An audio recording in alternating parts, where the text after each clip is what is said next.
Well, that was freaking awesome. It's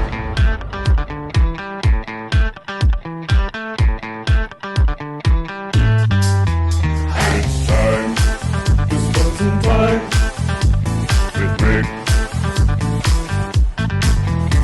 It's time to spend some time with Rick. He's a lean and mean former child star. MJ knew him well. Hear him sing, watch him dance, he'll put you under his spell. Behind the scenes, Uncle John or buddy time with his kids. Everybody around the world, tell what time it is. It's time to spend some time with Rick. Jump back, kiss myself. It's time to spend some time with Rick. With Rick. What time is it? With Rick. What time is it? With Rick. What time is it? I haven't done one of these in a while, but I thought this was absolutely appropriate time to do an afterthought.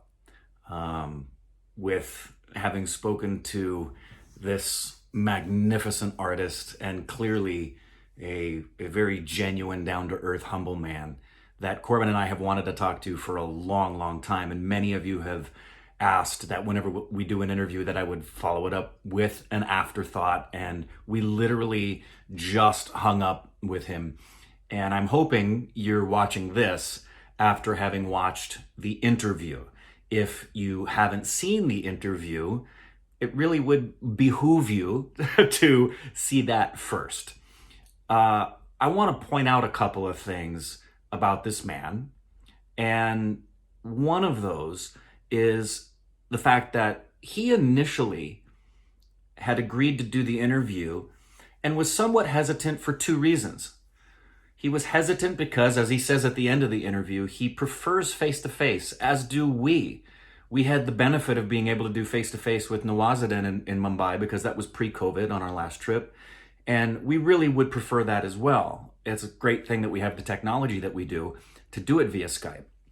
But the second reason for his sense of being a little bit uncomfortable was because, as he confessed in the interview, he doesn't feel like he has a mastery of the English language, which was also the same for Nawazuddin. He had someone who was with us who was translating, but if you've seen that interview, you can see that as things warmed up, he began to feel much more comfortable with just addressing us directly and not speaking through Tripathi, he didn't need anybody to be there to do that. He just occasionally turned, and it was beautiful to have his wife and his daughter there to help him. I thought it was absolutely magnificent that he felt so comfortable. There were times in the interview where he's saying a sentence in English and then he just starts rolling off in Hindi and then goes back to English because it's just coming from his heart. And for any of you who are aspiring actors or simply want to know more about the art form of acting, I hope you didn't miss the fact that in his training, he mentioned two people that are essential to understand the world of theater and the world of acting. And he mentioned Bertolt Brecht, he mentioned Brecht very quickly, and Anton Chekhov. If you're unfamiliar with their works and you are an actor, or aspiring actor, or simply want to know more about theater, then do yourself a favor and get the plays and works of Bertolt Brecht and Anton Chekhov, because they're instrumental in the evolution of theatrical art form. I am so impressed repeatedly by these artists, these actors, these directors who we speak with, because if there's one overarching attribute that every single one of them have, it's humility. There is and by the way, what you see in the interview, Corbin basically starts recording the minute we get on the phone. Sometimes he edits out the beginning point because, and sorry, I'm holding my phone, so if it's shaky or moving all over the place, I didn't set up my tripod. What you see is what we get. Even something as wonderful as I'm sure is going to be in the interview when he said at the end, if you want to cut this down, I can't imagine anybody's going to want to sit through this whole thing. And Corbin and I are like, yeah, the Stupid family are just like Corbin and I, and they're going to want to sit and just listen to every single word you have to say for however long you want to talk.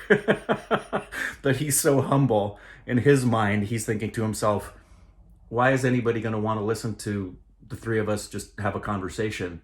Which was also, I felt, a really happy thing for us, that not only do we get this rapport with these wonderful artists so quickly right out the gate, where it's this friendly, familial sense, which I think comes from the fact that they know that our primary and only concern talking to them is artistry.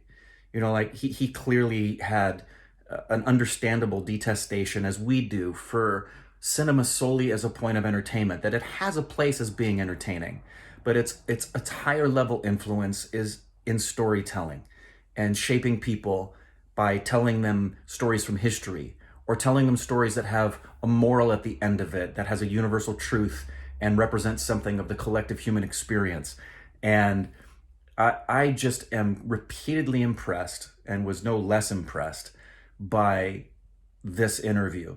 If you're wondering how we get these interviews, it's because we have people in the Stupid family who just love OSR, the Stupid family, love artistry and cinema, love India.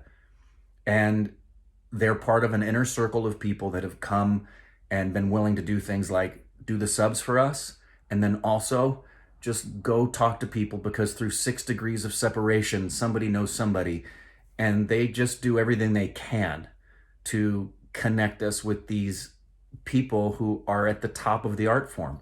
And we're just honored and blessed enough to have people who love all of the things I mentioned as much as they do to provide these interviews. I mean, I literally am just in awe. I show up to film with Corbin, and he'll say to me, okay, so we're interviewing such and such on such and such a date. And it really is a humbling, wonderful thing, and it's been that way from the get-go. Our very first interview was Astaji Zakir Hussain, and Corbin and I, from that day to this, have never ceased to be amazed, honored, humbled that these people that we admire and look up to, and we know you do too, want to come and talk to us. It's really, really wonderful. And I hope that you enjoyed the interview as much as we did. Made it a point. I think you'll notice a slight alteration, as it were, in the way, sorry, I'm switching hands. I wanted to make a point, because he had asked at the outset to talk a little bit slower. So just a little, for any of you who interview people or want to be the kind of person that interviews somebody, some of the things that you can do to help them, especially if you have a language barrier, is to obviously be a great listener and do the things that they're asking of you to do. So you remember at the outset, he said, if you could ask me questions slowly, made it a point to do that, made it a point to try not to add more words than I needed to. But it really kind of left my mind, because he became so comfortable. And quite frankly, Corbin just texted me. I sent, the minute we hung up, I sent Corbin a text and I said, well, that was freaking awesome. And he replied, so great, as expected. And his English is perfect. Really, really wonderful. So hope you enjoyed that. Hope you enjoyed the afterthought. If you have any questions for me that I haven't answered, go ahead and put them here in the comments. I'll do my best to reply. And do yourselves a favor, if you haven't watched the majority of the things that this man has done, please do, because we have yet to see him do any work that isn't just fantastic. And it is a joy to know that in such a short period of time, the OSR is not even 2 years old yet.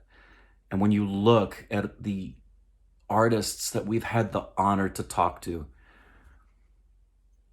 we are monumentally blessed, and don't take it for granted at all.